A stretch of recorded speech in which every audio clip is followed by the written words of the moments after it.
So, yeah, let's go ahead and get started.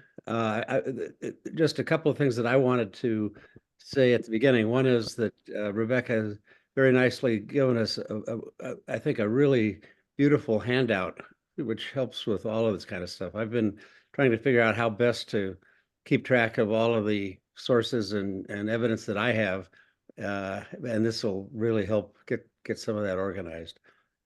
Aside from the fact that there's a few thousand pieces that I have to get straightened out, but I guess that's normal for this business. A couple of the references that she has in that handout are in our lodge library. So if you find yourself down at the lodge, it pays to take a look in our library and look at some of these sources. But I'm going to turn it over to Alexis to introduce our speaker and move forward. Thank you, Joel. Well, today you may have picked up on the fact that we're not particularly going to talk about Norwegian data, or Norwegian records. We're going to be talking about how to build a genealogical proof, how to effectively use sources, information, and evidence to make a case. And the topic for this afternoon is effective analysis on the road to proof. And I have the personal pleasure to introduce my friend Rebecca Covert.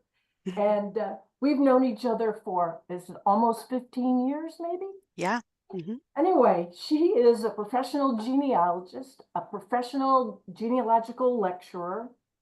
She has focused on the local area, DC, Maryland, and Virginia, with a short geographic hop to upstate New York. So members, if you're curious about that, you can ask her. And the types of records she's focused on have been colonial, have been military from the colonies' time, controlled by Britain, up through the Civil War, all sorts of land records, and the archives, all sorts of data that you can find in the archives, whether it's actually federal or not. And then her professional capacity, she served as Pro-Gen Study Group's administrator for 5 years, from 2015 to 2020.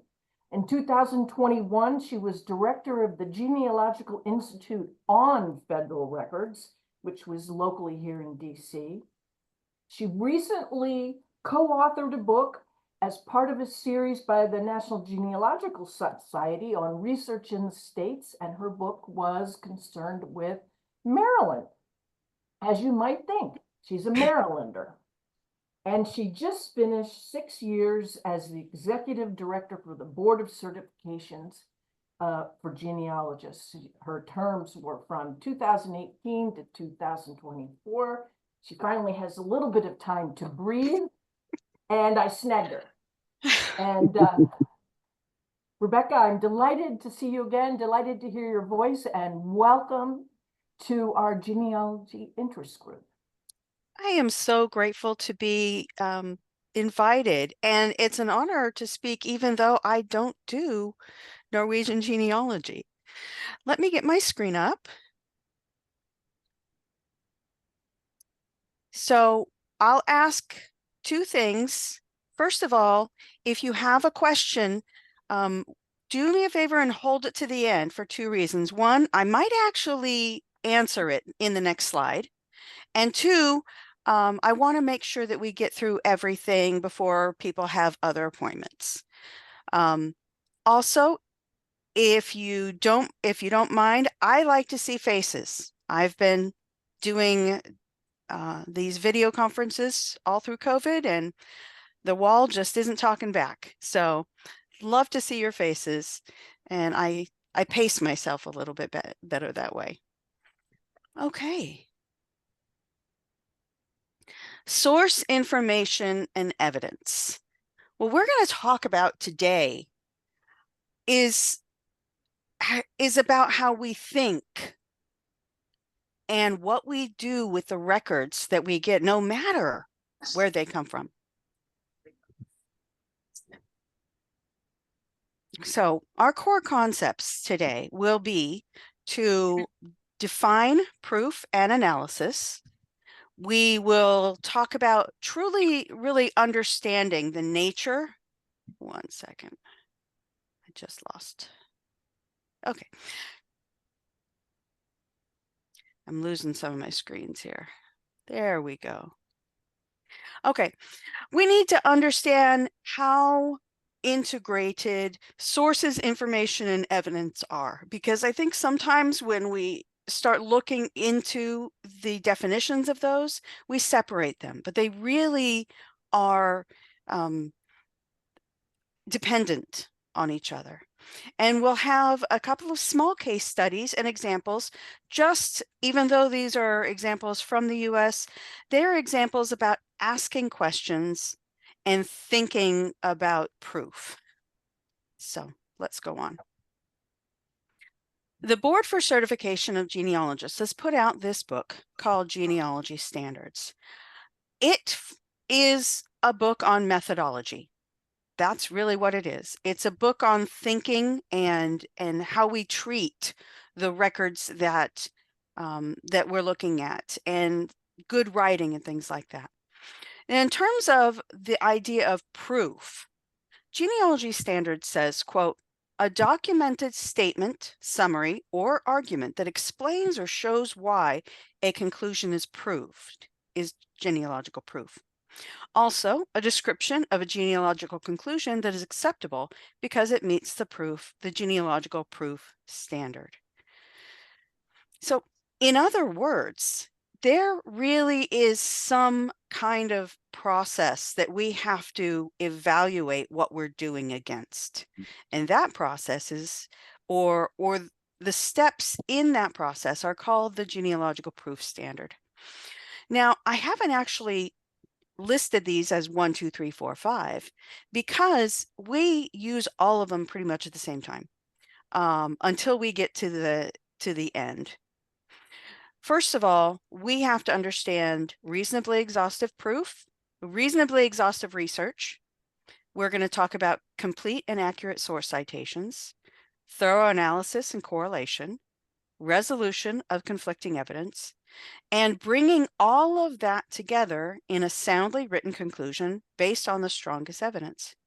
Because I know that you know that a pile of papers on your kitchen table is not proof.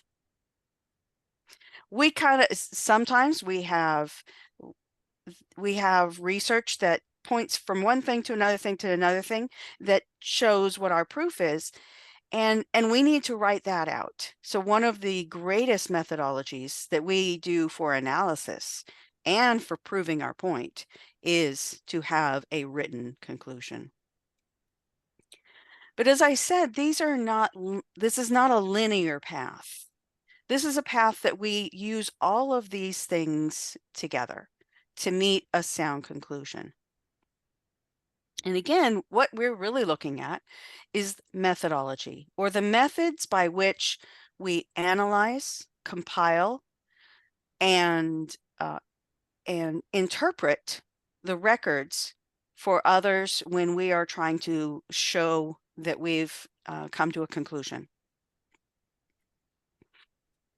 Now, when we're looking at our records, what we're doing is we are going through a process. When we talk about evidence, there is a path. The first is sources, the second is information, and the third is evidence. And as we go through looking at each of those, and we'll go through these now, we do a mental, we do mental gymnastics. We do that analysis to bring things together. Sources are containers of information, whether it's that document, newspaper, church record, photos, publications, headstones, even a family tree can be a source. Somewhere we find a fact or pieces of information that are stated that can help us to answering the research question that we have. Information is what is said in the source, whether that information talks about birth dates, parent names, other facts, migration facts, anything that is relevant to your research question. What are you trying to find out of that source? And I'm going to jump it, but before we jump to evidence, that is deciding what is or is not significant for our research question, we mentally analyze. And I think we forget that we have to go through this process and ask questions of ourselves. What does this mean? Who really gave us this information? And be able to judge how valuable or reliable is a better word for it, how reliable the evidence is that we've found in that source from that information. So evidence either comes as a full answer to our question. So if our question is, when was Betty born? We might find a source that says Betty was born on July 3rd, 1869. That is direct. It gives the full answer. We might find partial answers, like a source that says in 1860, she was 9 years old. So that's a partial or indirect answer. We might find negative answers, and we're going to talk about that as that comes up, or negative evidence to answer this research question. So when we look at each of these, in order for us to test reliability and see how our sources stack up against each other, how our evidence stacks up against other pieces of evidence, we ask ourselves these questions. What kind of source do I have? Is it original, derivative, or authored? What about the information? Did it come from someone, and we call that someone the informant, who had primary knowledge? Or did that someone get it secondhand? Or do we simply not know who gave this information? And we examine this by doing what genealogy standards calls evidence mining, and that's standard 40, which really talks about going through, reading each word and understanding what the words mean, because if we don't understand where the record came from, its purpose, and if we don't understand some of the words, maybe they're, Latin or in another language, or for whatever reason we don't understand it, we have to mine the evidence so that our evidence is not damaged by our misunderstanding.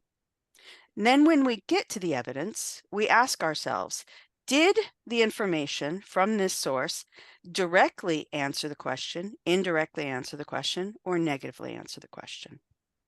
So let's take those apart. Okay, so we're going to start with the last one first, and that is direct evidence, indirect evidence, and negative evidence. Direct evidence, like I said, answers the question completely without any assistance from any other information. Okay, Betty was born on 9 July 1869, according to a birth certificate or a death certificate or something, or a family tree even. But even if it answers the whole question completely, it is no guarantee of truth.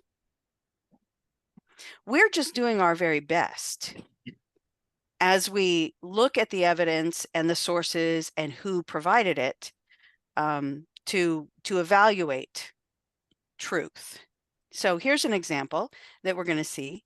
The death certificate of a man named Edward says he was born on the 9th of July, 1866 at London, New York.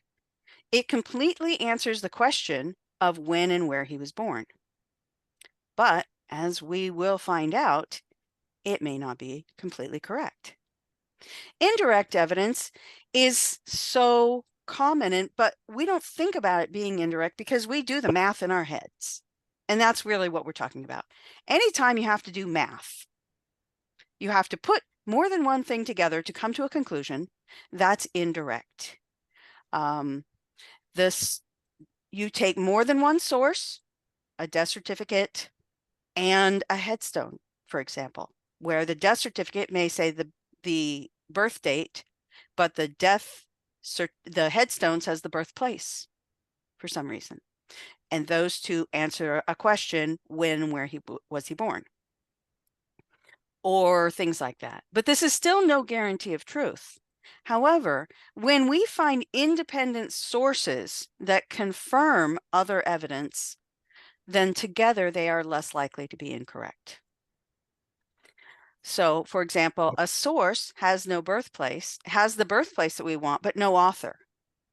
We're going to see how finding out who the author is will verify or not our source.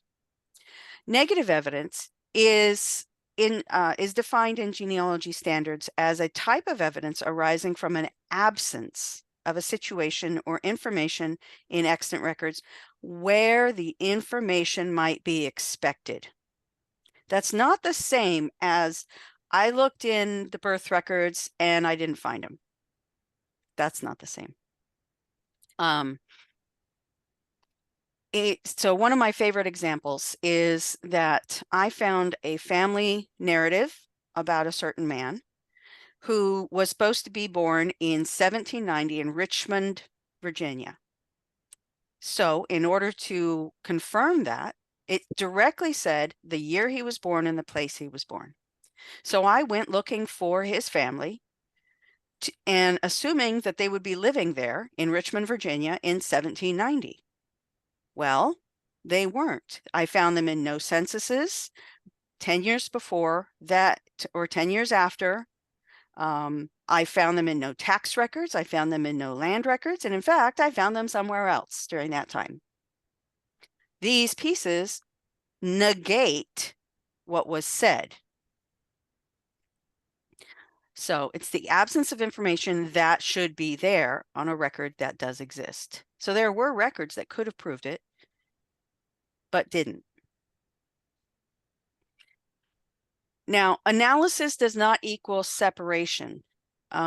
We have to take this source has information and we use it for evidence, but it's still one source. We don't take it apart. We identify it wholly. We understand who the informant is and try and find out what their likely degree of access to the original knowledge would be. We do as thorough analysis and correlation as we need. And we explore any context that we need according to, say, what's going on with the laws that created that document or things like that. And we look at all the evidence that is available in that document and then add context to it. So what happens when you accurately examine documentation to consider its source? Is it original? Is it derivative or authored? The informant, did the informant know for sure because they were there? Were they primary? Or did they hear it secondhand and wrote it down because grandma said? Or do we not know who it is? Now, let me back up just a little bit. An original record is any record that was created uniquely. Usually, hopefully at the time of the event, but it's a unique record. A derivative record could be indexes or abstracts. And authored works could be, say, a large family story or a family book that has brought lots of sources together. Whether or not they've said where those sources are from, but it's an authored work to bring together someone's interpretation of the evidence. The informant of each source either has primary knowledge, they were there, they were a witness of some kind, or secondary, they heard it from somebody else, or we don't know who it is. A classic example of informant unknown are the censuses, the US censuses. Has everybody looked at a census of some kind in any country? Have you ever seen a census besides the 1940 American census that says who answered the questions? Then you would examine the law and say, well, what does the law about who can answer the questions? Because in the US, if they can't find anybody at home after so many tries, they can ask the neighbor. Or if the only person home is as young as 14, they can ask a 14-year-old child. And I'm sorry, my 14-year-old did not know where I was born. So we sometimes, if it's informant unknown, we have to take that into, all we're doing is taking these things into consideration and then asking, how does this impact our research question? So what happens when you accurately examine documentation? We consider its source, we understand the informant, and we, how do you show that you have examined that document? One of the answers is by creating a citation. Now, citations are those things that show who, what, where, when, and how do I get it again, in terms of where did that record come from? And we have citation guides to tell us, best practices for building citations. I'll bet you used citation guides when you were in college or even high school. MLA, the MLA, or the Chicago Manual of Style, right?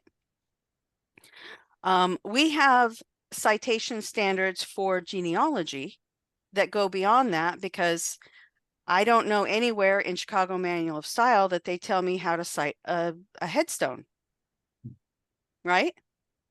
So 2 different books have been developed. One is Evidence Explained by Elizabeth Shown Mills, and it's fantastic. Don't even crack any page open until you've read the first 3 chapters twice over, because it really explains everything. And one of my other favorites is Tom Jones' Genealogical Documentation. And that one is a workbook. And I really recommend it for people who are a little wary of citations, because it works you through understanding it and testing yourself little by little.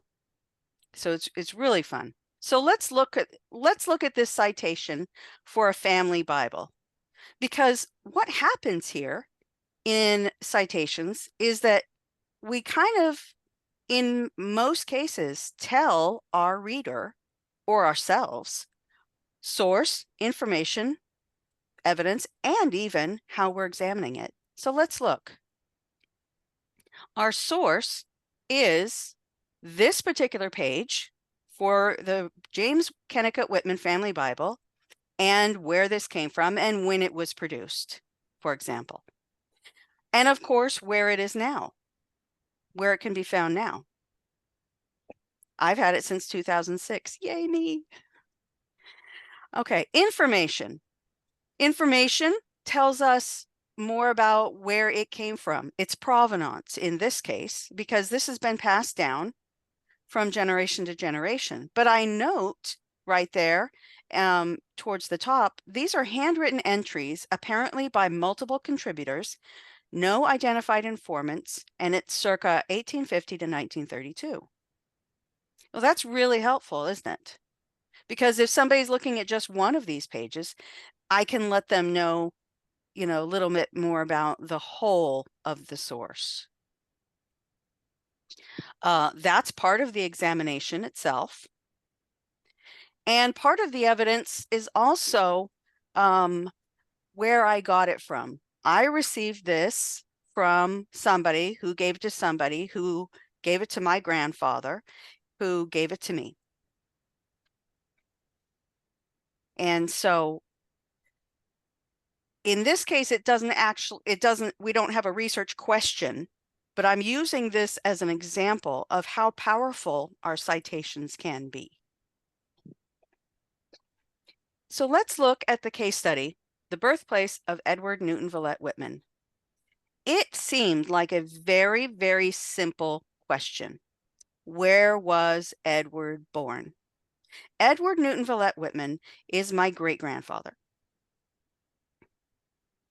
And I have 5 sets of documents to consider for his birth. And we do the same thing no matter what country we're in, where we're researching, this case takes and compares each of these by where it came from, who was the likely informant, and let's judge the reliability of the information. Okay, so our question. I'm going to take each of these documents one at a time. I'm going to analyze them and contextualize them. And then in the end, we're going to come to a conclusion about Edward's birthplace. These are the documents. We have 5 dates and birthplaces listed for Edward Newton Villette Whitman. In order of creation date, they are, first, a recopied family register dated 1868 that was sent to the family by Edward's uncle, his mother's sister. The copy we have is a handwritten copy in Edward's sister's handwriting. Her name is Celia. And there's obvious additions of dates written after 1868. I forgot to introduce you to our characters. Our characters are, and these are the informants on our records. Celia Orpha was the oldest daughter, the oldest sister. Louisa was a middle sister, and Edward was the youngest son in this family. Okay, so going to second, the Whitman Family Bible says that his birth was 9 July 1866 at, quote, Pembroke. Edward had his own short autobiography written apparently for a class on family history. Good job, Edward. He, although he took this class, he very unhelpfully says that he was born in 1866 in New York State. Thanks, Ed. Could have been a little more specific. Next, we have Edward's death certificate. It says that he was born 9 July 1866 at London, Genesee County, New York. The informant was his wife, but she was likely told the information by Louisa. And we have a letter by Louisa, the oldest, the middle sister. Louisa says in her letter that's dated about the same week as Edward's death certificate, that Edward was born London near Corfu, New York. It is undated, but she mentions his death, so that's why I say that it's circa about the week that he died. And he died unexpectedly. Fell off a roof. Okay, so before racing off to understand the records, we need to understand some context. This is a map of Genesee County, New York, circa 1854. New York labels its jurisdictions a little differently than in the West and then in other places in the East. So in the West, a section like this is a township, but in New York, it's called just a town.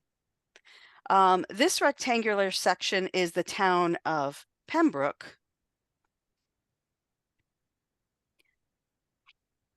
And that's one of the places that we're going to look at. I note that it's also spelled a little differently with only one O instead of 2.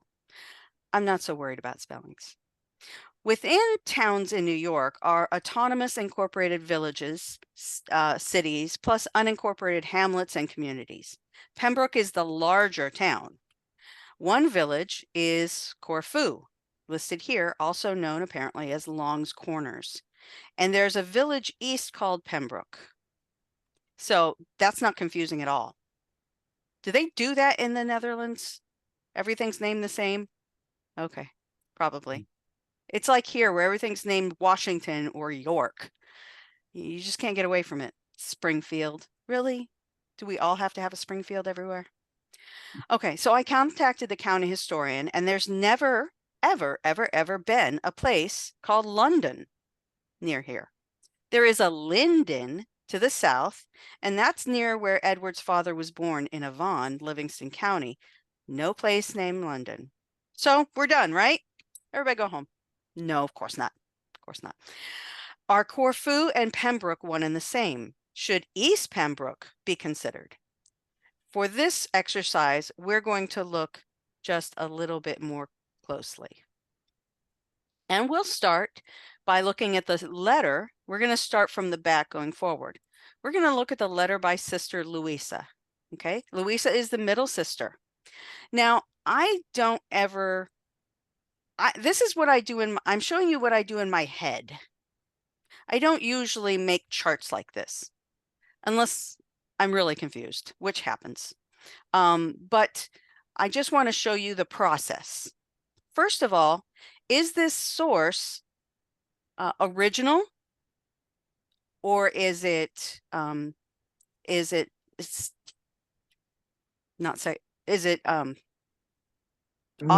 What is it? It's original. It's unique. It's a letter from somebody. What about the information? The fact stating where he was born. London near Corfu. That's the information we find. Does the informant have knowledge of that fact?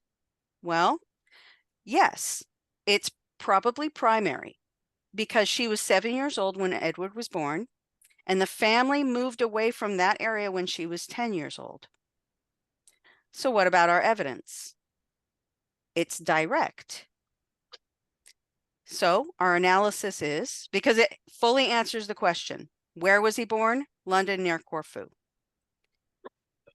Analysis is, Louisa's information may be, however, compromised by her age at the time of the event.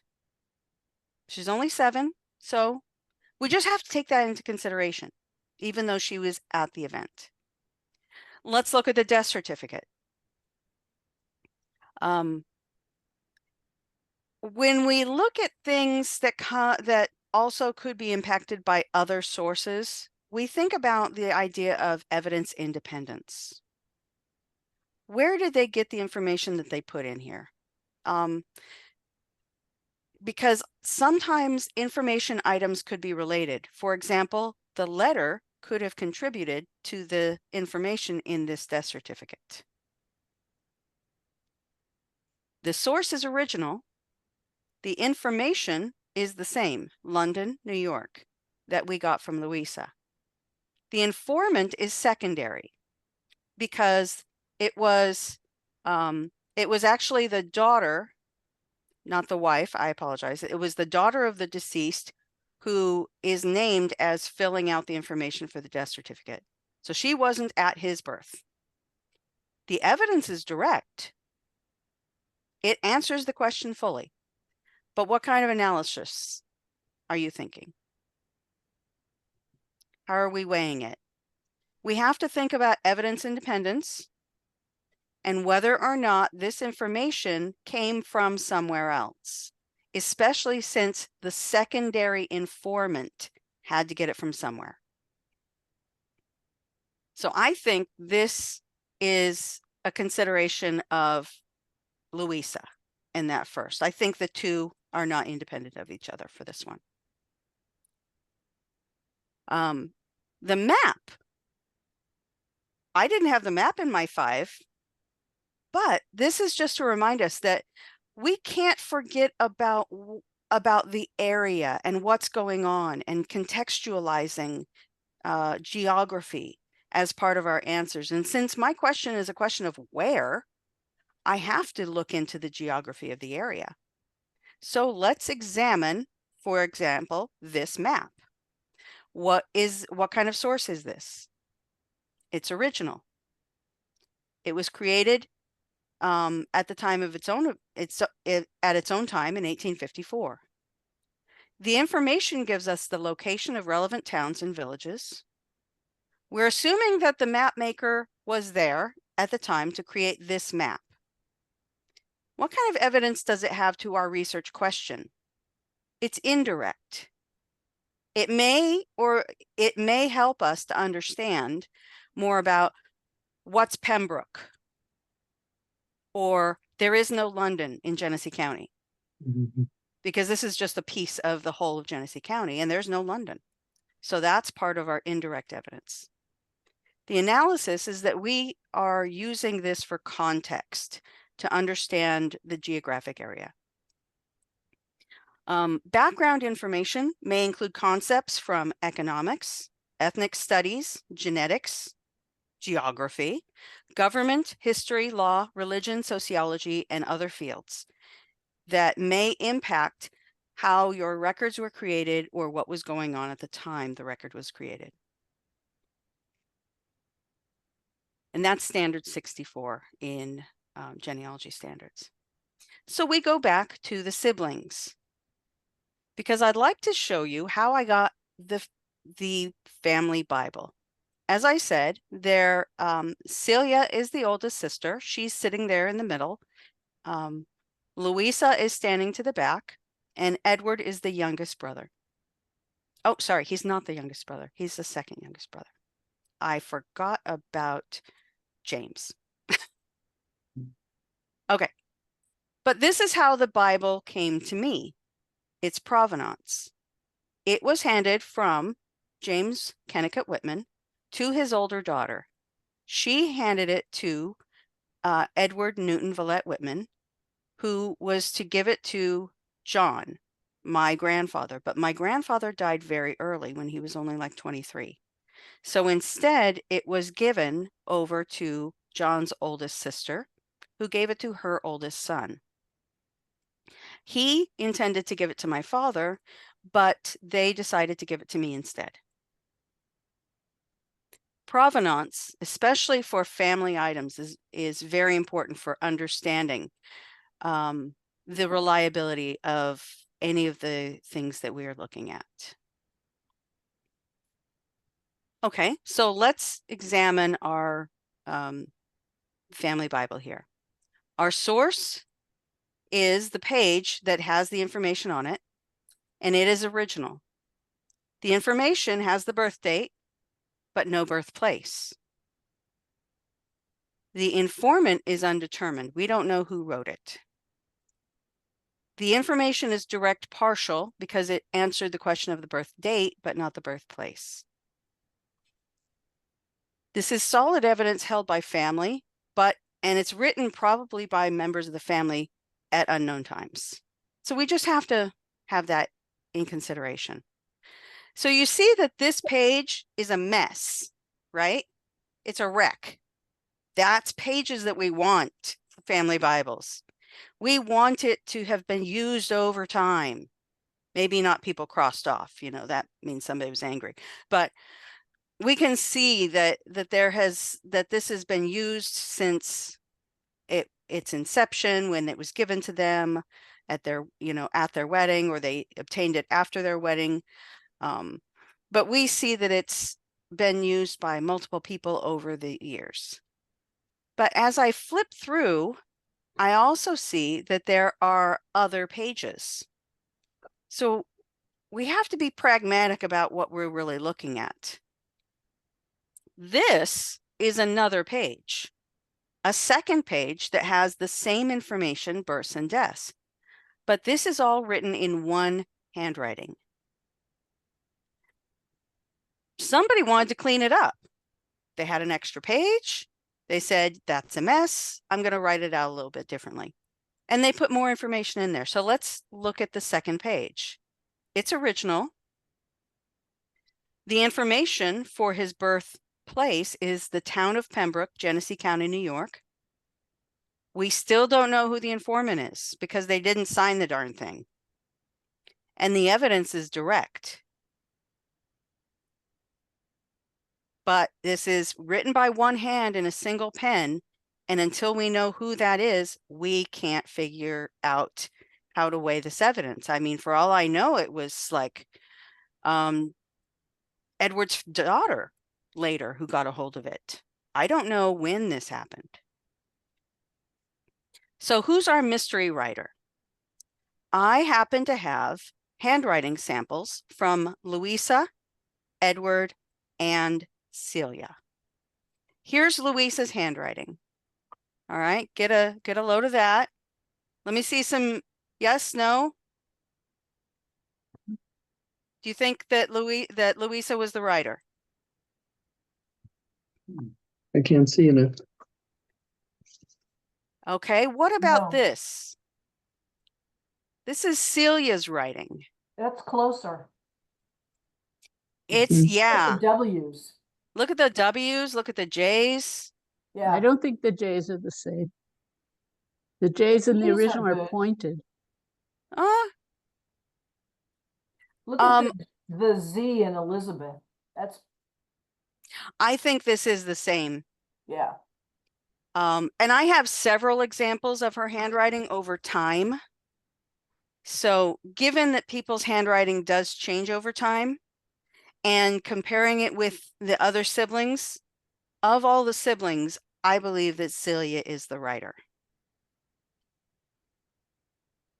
That's my theory. So let's look at Celia as a writer. She wrote this. If Celia was the writer, what would we attribute her? Original? The information on this page shows the author's writing style. The informant is primary. The evidence is indirect. We're using this page to compare the handwriting of the other page. And the analysis is that combined with other evidence, this leads to an understanding of who may have provided information for the family Bible. You can do the same thing as you go through, with different kinds of examinations for other things too.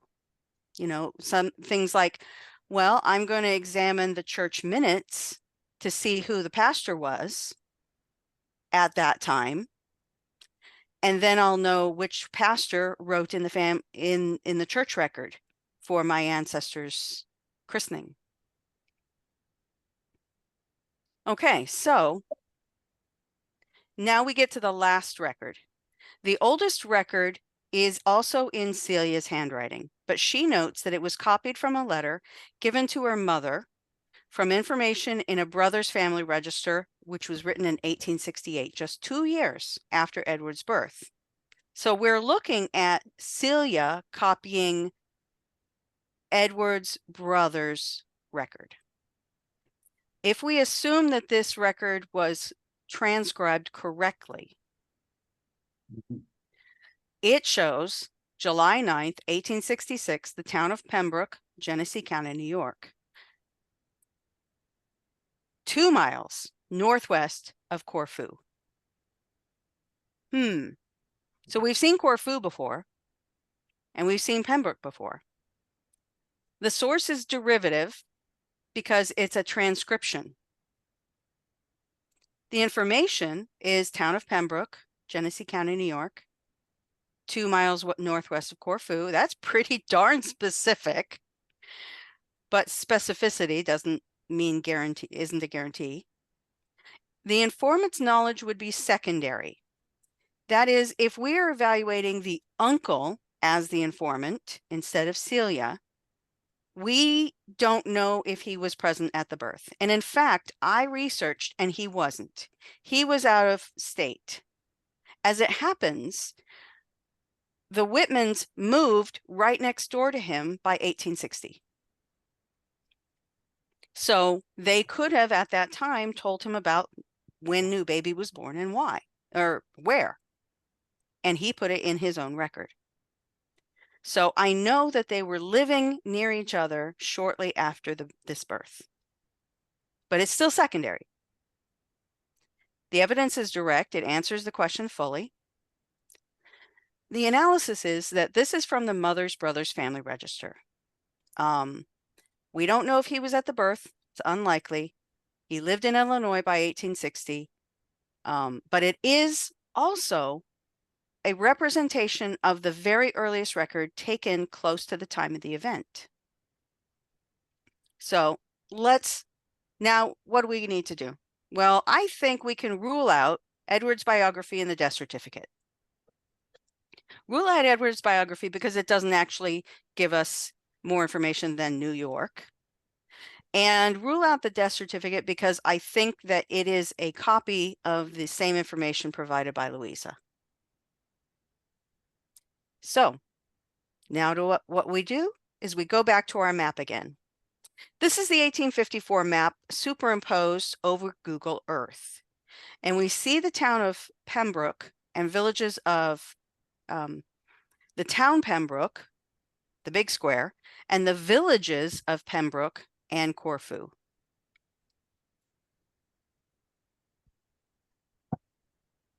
So if the uncle was right, when it was written down 2 years after Edward's birth, he was born not in the village of Corfu proper, but just outside of it, somewhere in this circle. So we always ask ourselves, do we need to dig deeper? Do we have enough? Are there other related records we could be looking at? What would be a reasonable other place to go? What are our working theories? And am I writing these out? Because I will tell you absolutely without reservation that writing as you go, just writing to understand, will bring ideas to life. It will codify ideas. It really is the best way to do things. And that's how I help myself plan next steps, by writing out, what do I know now? My next steps were to find Edward's marriage record. And I did find it, but it only asked for his age and no more.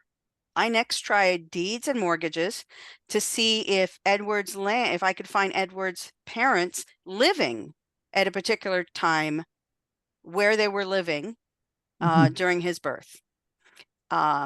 But Edward's parents did not own land at the time. They'd actually just sold their land a few years before in a couple of towns over. I have the church record as the last evidence telling me that they removed from the area in 1868. So my next move was to find another map. And sometimes it's important not to search for the town or even the county, but for atlases of the general area. Now, let me tell you something. As I was going through this, I remembered something. Edward's father was a teacher. It's possible that they moved here on their way out to Illinois, and they stopped here for a while because he might have been teaching at schoolhouse number 10. And this is a more populated area right up in this 2 miles northwest. So I have a theory that this possibly could be why they were in this area. And I know for a fact that he was teaching before he came here and after. That is Edward's father. So let me show you my written conclusions. These 5 documents record events relating to the birth of Edward Newton Villette Whitman. All agree that he was born in 1866, or more specifically, on 9 July 1866. There is disagreement between the letter from his sister Louisa, the death certificate, a page in the family Bible, and a copy of a family registers provided by Edward's uncle, whether his birth took place in Genesee County, New York, in the town of Pembroke, corrected hereafter to Pembroke, or the villages of Pembroke, Corfu, or London. And then I would have a table to show my reader what I'm talking about. And I continue. Based on the handwriting samples that I would show, from both Celia and Louisa, it seems clear that Celia provided the birthplace for Edward on the second family Bible page. Celia was age 15 and Louisa was 7. I mean, at the time of his birth. Celia was more likely to remember details of the location better. Celia showed Edward's birth as the town of Pembroke. The family register provided to Edward's mother from her brother, if we assume there was no error in recopying, is the most conclusive. Since Edward's uncle lived in DuPage County, Illinois at the time of Edward's birth, he either received a letter or entered Edward's birth information into his own family register, which was published in 1868, when Edward's family joined them in DuPage County by 1870. Although the register is recopied, its contents were preserved by Celia, Registered who family. was the one in the family trusted to keep and retain the family Bible. The family register effectively agreed with Celia's statement that Edward was born in Pembroke, not the village of Corfu, but he also added a description of the birthplace was 2 miles to the northwest. Referencing the map, and I would have an image in my write-up, this is shown to be outside of any official villages. The area is just off of the Murder Creek in section 18. This research determines that Edward was born in the town of Pembroke, likely halfway between the villages of Pembroke and Corfu.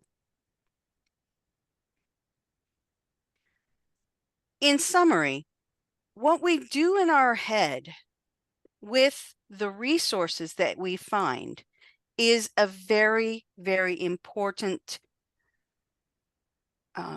set of steps of analysis.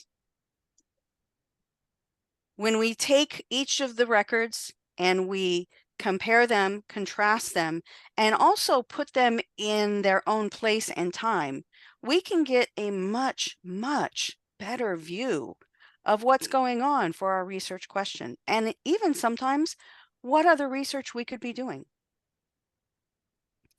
So although we don't necessarily need to make tables asking ourselves, is this original? Is this primary? We do need to go through this process in our heads every single time to understand, evaluate, and weigh the evidence before we come to a conclusion of proof. Thank you very much for inviting me.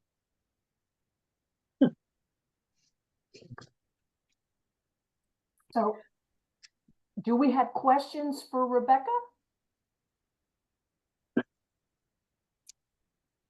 If not, I have one to start us off. Would you recommend a class that would be given locally for folks that are intermediate level, non-professional genealogists, that they would be able to take and sort of improve their skills? In terms of methodology, or in terms of, see, sometimes they go hand in hand, methodology and records from a particular area. So there are classes in many institutes that just focus on methodology, or focus on things like writing, which is a focus on methodology. But sometimes it's also good to find one, say, on Norwegian records that focuses on understanding the context and the law behind all of the records. Right. That is an intermediate level. Now, for Norwegian records, I don't know. But But in general, though, in general, the best places to go and do things like that are at institutes. And there is IGHR, SLIG, and so you can Google each of these and put IGHR genealogy, okay, SLIG genealogy, or GRIP genealogy, and that will take you to the institutes where people spend an entire week yeah, on different subjects. okay, thanks. I have a question. This is Donna.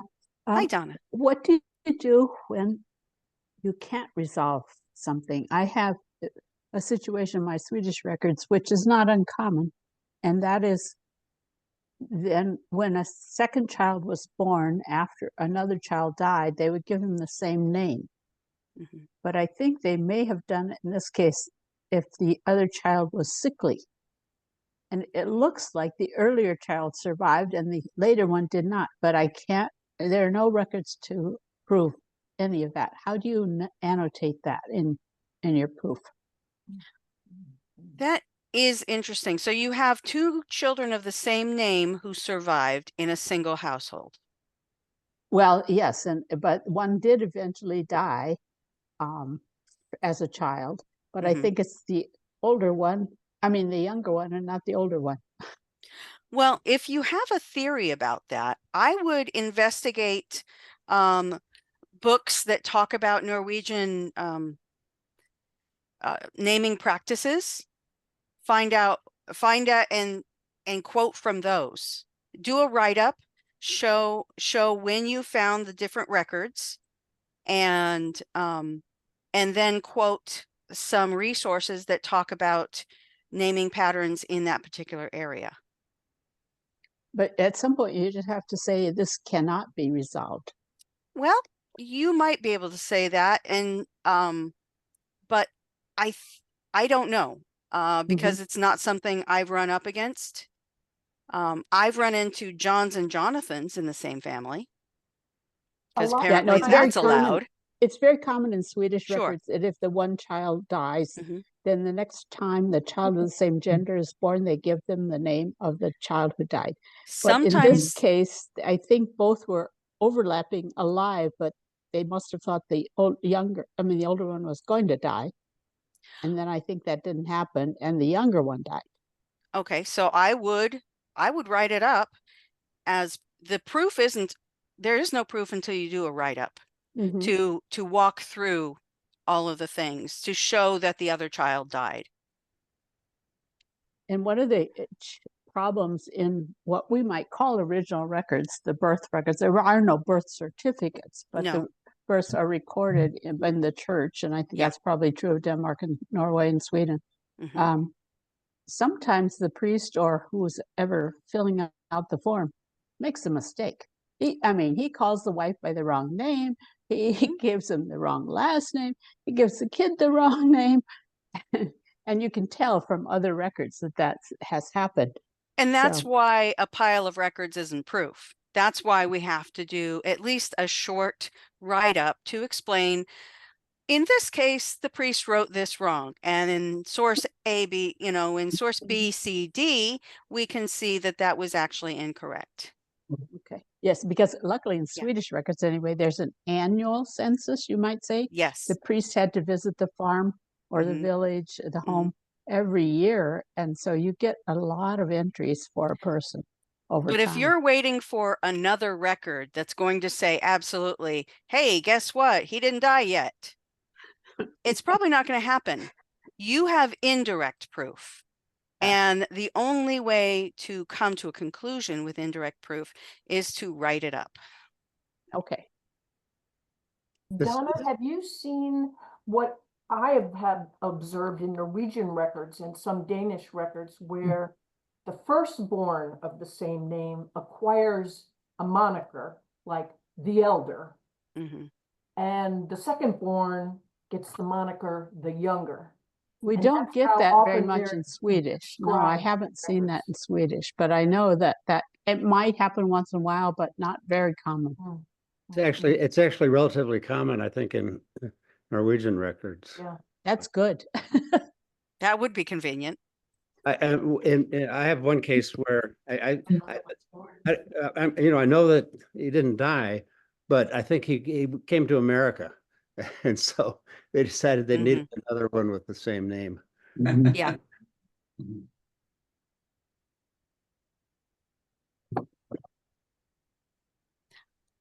Are there any other questions? I have another question. It's probably similar to what you were trying to resolve with those different places with your great-grandfather. In the Midwest, if I know, some of the birth records might suggest one of two villages or post office addresses, even though they lived in a very specific, section, township, etc. The family has said, child is born at home. I mean, to me, I would just look at that and say, hey, I know what, I know what section and it's township Right. and it's close and it's in between these two towns or something like that. I probably would look for a simpler way. I mean, yours was a very good example, but certainly very complex. Yeah. Well, it is an example of how we sometimes have to attack the problem Mhm, in different ways. Some answers are immediate and some need explanation, that's all. mhm, mhm. But it's true that like in the homestead states, Yes. you might have a very exact place for where they live, and the child's born at home, you would know. Oh, where that was. absolutely.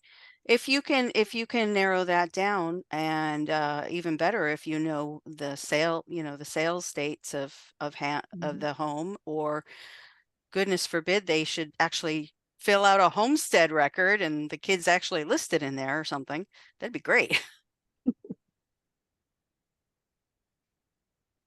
I think you were wise to remind us that many records aren't necessarily accurate. Mhm. I have a great uncle who managed to avoid all U.S. censuses from the time he came, except one state of Iowa census. And he traveled all over the country and died in California. And so the person helping fill out the death record in California probably was some drinking buddy or something, probably didn't know, because they say he's born in Iowa. And of course, he was born in Denmark. And so there are Mhm, other errors mhm, like that. Sure. mhm, Errors like, where are you from? Exactly. Right. mhm, mhm. All right. Uh, Well, thank you so much for inviting me here. Oh, Paul, go ahead. Yeah, thank you. And this is a little bit different problem, and it may be off topic, so let me know. Go ahead. And that'll be that. I have a different situation where, and the folks on the call will understand this. There were a lot of people from Norway, this is from Norway, who emigrated at the same time and have the same name as lots of other people who came to the same general vicinity.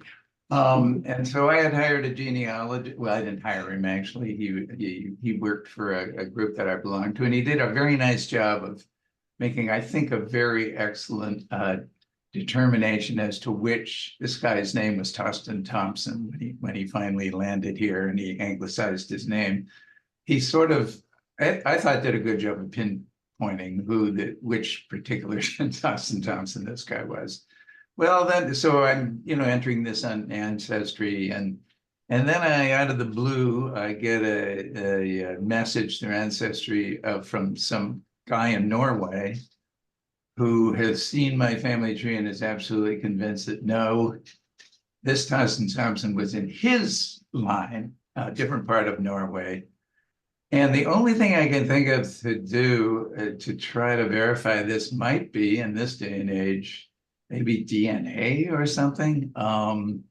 He'd get a test, I'd get a test or something. I mean, this would be, of course, now back, 3, 4, 5 generations. Well, not Well, 5. that's when your DNA is going to be a little bit Yeah. Well, titchy that's for my the question. autosomal. How- Autosomal how- DNA only helps you identify the fact that you're related, not where, not when.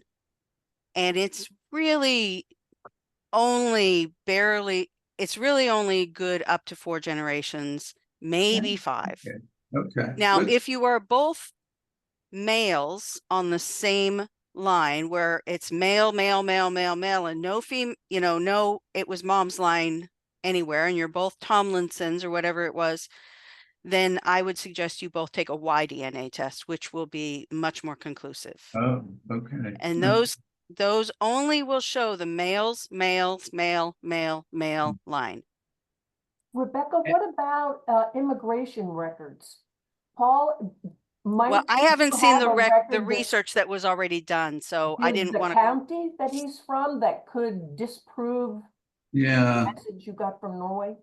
yeah, and we've never really been able to identify that. We sort of, this one, whom I think and hope is the right one.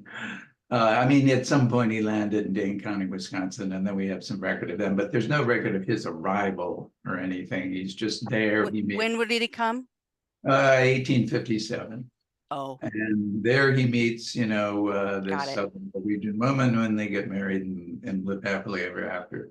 But did he ever get federal land from the Homestead Act? Ooh, that's an interesting point. Not researched that he did move to Minnesota, in 1860. Did he get land there? These are all federal land states. Yeah, that's true. And then I haven't explored that. So that. So explore that. Let me find the website for you. The best, so there's a couple of things to understand about that. The first one is that many people took out a homestead application but didn't finish it. And the answer to how to find them is complicated and long. Hmm. The answer to finding people who actually did finish is check the BLMGLO website, the Bureau of Land Management, General Land Office. The spelling, you're going to have to play with the spelling because it's not a site that will spell it in multiple ways for you. You have to spell it exactly like it's going to have been on there. If you see your guy, you can get those records, those homestead records from the National Archives in Washington, D.C. If he was at least through his first papers, he would have talked about that, and copies of his first papers or full naturalization papers may be in his homestead file. Okay. So he should have naturalization papers somewhere too, or how Yeah. comprehensive was that system? If he has land, he would have been somewhere in the naturalization process Oh, to be able okay, to get okay. land Oh, okay. That's through that act. Yeah. And that will tell you where he naturalized, which would be convenient. Yeah. The other record group that I suggest you go plumbing the courthouses for in every single place he ever lived are voter registration records. Hmm. Because voters, think about your own voter registration. It asked who you are, when you were born, where you were born. And if you are not a citizen of if you are a naturalized citizen, it asks where you were naturalized. So they are very underused source. That's extremely valuable for immigrants. Born in my voter when I first, maybe the first time I applied to vote. Yep. And So those will check courthouses for those or state archives. That's great. Just a quick follow-up. This is really helpful. I really appreciate it. So if the DNA, back to the DNA thing, so you mentioned the Y DNA, if it turns out, no, there's a female in there somewhere, I mean, what would, you have to use what's that autosomal. called? I'm sorry. You have to use autosomal DNA. Autosomal, can you? ATDNA. ATDNA. Oh, ATDNA. Okay, all right. Yeah. Thank you. It's the regular family test that everybody has. It's Ancestry has only one test, and it's autosomal. Okay. If you want Y-DNA, you have to go to FTDNA. FTDNA. Okay. This is really helpful. Thank you so much.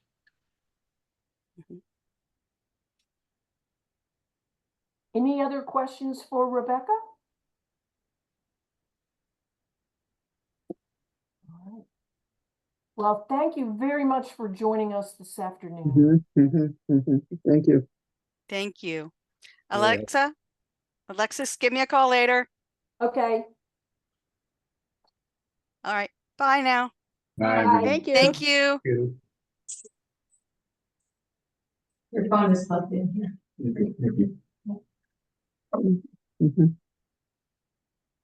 Very helpful. Wash my hair. So Irene, I'm gonna get out of this, I forgot. Leave. is that time going to work for that Zoom call? Brad, leave. I think you're muted. She's muted.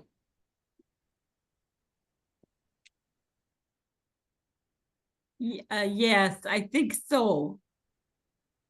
Okay. I sent it again a second time and I'll let you know as soon as I get a response. Okay, thank you. But she said it would work. So I'm just verifying. And Thank you. Thank you. the topic that she's interested in talking about is the hotel that her family owned, and She did a book, Champagne and Silt, and launched it maybe a year ago. And that it also has the history of her family's having that hotel, Britannia, in Trondheim, and through the war years. uh-huh. And it's the story of the husband's side of the family. I mean, the grandfather's side of the family. I mean, it could very well be that I'm sure you know about our Norwegian History Roundtable with Bill DeRoche, and they're very interested in stories about things in Norway during the war years. So that might also be a place where there'd be an interest in talking about this. Oh, yes. Would you suggest bringing the two groups together, or? Possible, sure. We've done that kind of thing before, but Oh. I'll mention When it. you talk to her, you can see if what she has is of interest to them. I'll mention it to Bill DeRoche, and then based on what we discuss on Thursday, we can decide that. Okay. Thank you Oh, thank you for very much. Thank you for considering it and for meeting with us. These have been very, very interesting too. yeah. And I mentioned to you before once